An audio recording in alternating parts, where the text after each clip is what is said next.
Hi there mate, how's it going? It's Benja here, and this is a breakdown and review of Yellowstone Season 4 Episode 6 titled I Want to Be Him. Let's start with Jamie because his adventures this week are related to the main plotline of the season as he confronts his biological father Garrett to demand answers. If you don't remember, Jamie interviewed Riggins in Episode 5. He's the man who hired checkers to put together a team to kill the Duttons. Jamie learned that Riggins himself was also hired, and he didn't go after the Duttons on his own. Riggins pointed the finger at Garrett, and Jamie was ready to talk to Garrett at the end of Episode 5, but then suddenly Christina appeared with her and Jamie's child. They're out of the way as we begin Episode 6, and Jamie approaches his father with a pistol, ordering him to walk back with his hands on his head. This small exchange tells us everything we need to know about the dynamics in this relationship, about who is in control, because Garrett does not comply and instead turns his chair around and starts talking. Garrett knows Jamie isn't going to shoot him and uses that to his advantage as he knows how gullible Jamie is. Garrett claims he gave Jamie the strength to walk away from the shadow of that friggin' lamb baron Jamie called father for the entire lie of his life.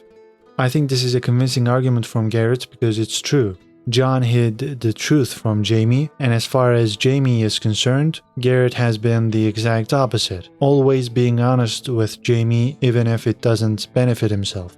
I think that this honest act by Garrett is a charade, but it is good enough to fool Jamie.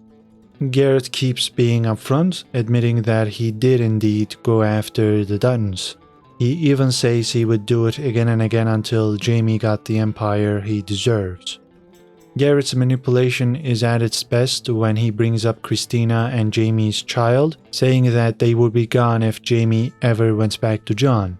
Jamie must choose Garrett if he wants to keep his family intact, and Garrett in turn will make sure that the Yellowstone Dun Ranch becomes Jamie's. That way Jamie's family will be set for generations. Kayce's the only one Jamie says he would miss, but Garrett's like, how much do you actually know him? And that's a good point. Kayce spent most of his life away from the ranch, first as a soldier and then on the res with Monica. Jamie feels like there's a strong bond between him and Kayce, but Garrett says that's just an illusion. Jamie tries to make it about right and wrong, which Garrett dismisses entirely. He believes there is no such thing, and that those are words men invented to scare and shame other men from taking back what they've stolen. As Jamie starts letting his guard down, Garrett approaches his son and embraces him as he breaks down crying. Now, I'm sure there are a lot of people that don't find Garrett convincing, but that's not the point. Garrett knows how to manipulate Jamie. He plays to Jamie's greed. He brings up Jamie's child to make it seem like he's Jamie's only choice. And Jamie has always been gullible. He has flip-flopped more times than I could count over the course of these 4 seasons. So I do buy the fact that he would be persuaded after the conversation he had with Garrett. The actor playing Garrett, by the way, Will Patton, did an excellent job. He's one of the best actors we've got on the show. Jamie's only other scene is at the Attorney General's office, where he has an early appointment with the head of operations from Market Equities. He has no idea that this position is now held by Beth, so his reaction when he sees her is genuinely funny. Jamie realizes she's going to ruin everything surrounding the airport project, and Beth confirms that that is indeed her plan. Back to the ranch now, Beth checks in on his father and comes across Summer, the activist from Episode 5 that John bailed out. Apparently, she's spent the night at the ranch with John. Oh boy, why would you go ahead and do something this stupid, John? Come on. Anyway, Beth is incredibly rude towards Summer, picking up a knife to threaten her, which makes Summer think that Beth is John's wife. The breakfast scene after things calmed down had me laughing out loud at least 5 times, because this is where Beth's crude nature is actually useful for the writers. I felt like Beth said everything I wanted to say to Summer, constantly mocking her at the table and making her uncomfortable. Gator's confusion was quite funny as well, because he's never had to deal with a vegan before. I think this was a wonderful piece of comedic relief to start the episode. Beth is told to leave by John, and John himself gets on his truck to drop Summer off. They see a calf on the wrong side of the fence. John and Rip handle the situation, and this makes Summer realize that these ranchers truly love what they do. And just as I'm like, okay, Summer isn't too bad, she goes ahead and says she will walk the rest of the way. I mean, that's gonna take hours, but okay. The biggest incident this week is initiated by Carter of all people, as he learns how to rope with Lloyd. Lloyd says they're both outcasts and that Carter should apologize to Beth properly. Carter responds by saying that Lloyd should take his own advice before dishing it out. Lloyd isn't amused and goes back to the bunkhouse where he smashes Walker's guitar and then stabs Walker.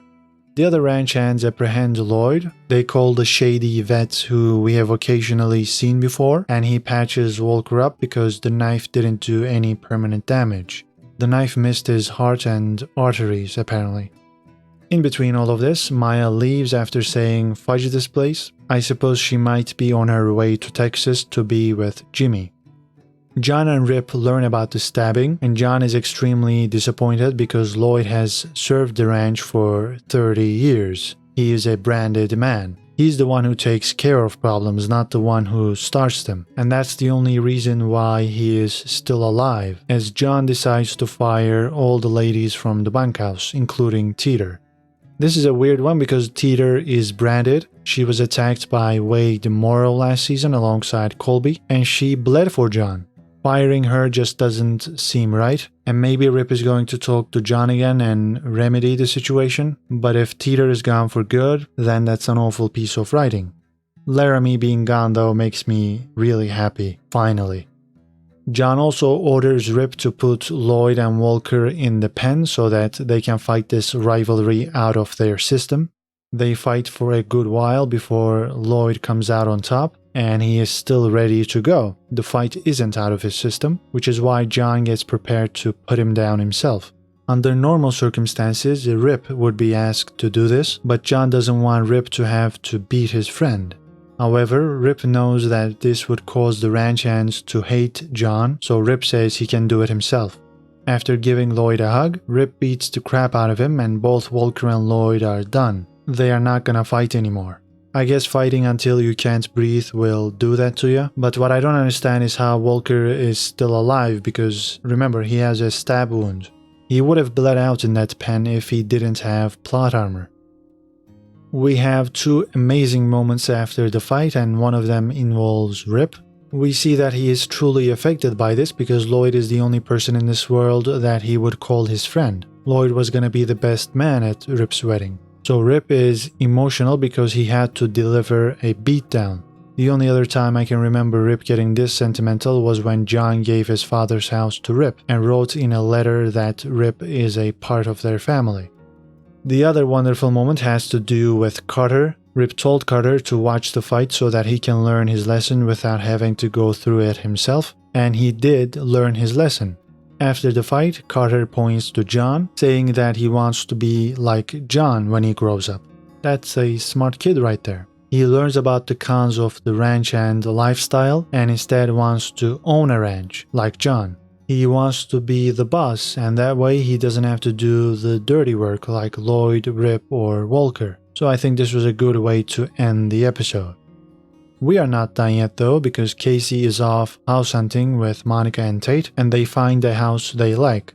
Rainwater asks Kayce for his help that day as more than a dozen racehorses have been stolen from a house in the res.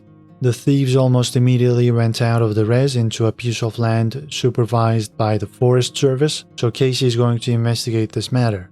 We should also mention that Monica is jealous of Avery, one of the daughters of the family whose horses were stolen. Avery worked at the Dutton Ranch for a short period, so Kayce recognizes her from there, and Monica gets jealous. Jimmy is starting his life in Texas at the 4-6's ranch. We see him trying to learn how to rope. His determination is admirable, but this part of the episode was quite boring. Last but not least, Beth asks Rip to take her somewhere nobody has been before, a place with no memories, so that they can be the first thing to happen there. That's where she wants to get married, so the wedding may take place this season.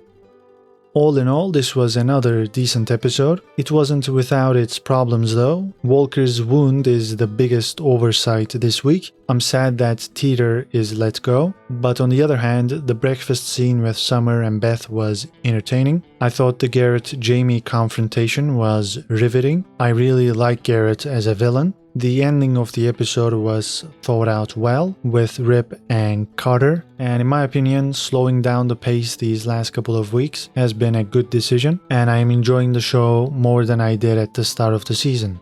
What about you? What did you think about this episode? Leave your comments down below, like this video if you've enjoyed this breakdown, and subscribe for more movie reviews and TV show breakdowns. That's it for now, take care and see you in the next video.